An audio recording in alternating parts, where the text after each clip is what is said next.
আসসালামু আলাইকুম।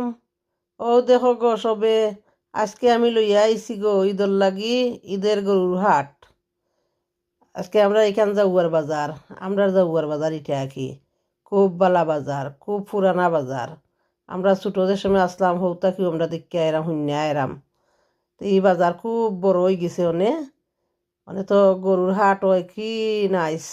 সকল দুনিয়ার মানুষ আইনও বাজারও বালা দামও মিলে। সবে এখানে দাম বালা লাগে, সকলও আইন গরু লইতা। আলহামদুলিল্লাহ খুব বালা। আমরাও লই গরু সকল সময়ও, ফিরেও লইছি আল্লাহ দিলে। তে আপনারা যদি কেউ গরু লইতা চাইন তে ইনো খুব বালা জায়গা, বালা গরু মিলে বালা দামে। চাইলে আপনারা গিয়া জাউয়ার বাজার যাইতে পারবা, গিয়া হারি আনতে পারবা গরু। দেখো কত সুন্দর সুন্দর গরু আইছে আলহামদুলিল্লাহ। আমারও খুব পছন্দ লাগছে গরুগুন। আলহামদুলিল্লাহ। আল্লাহ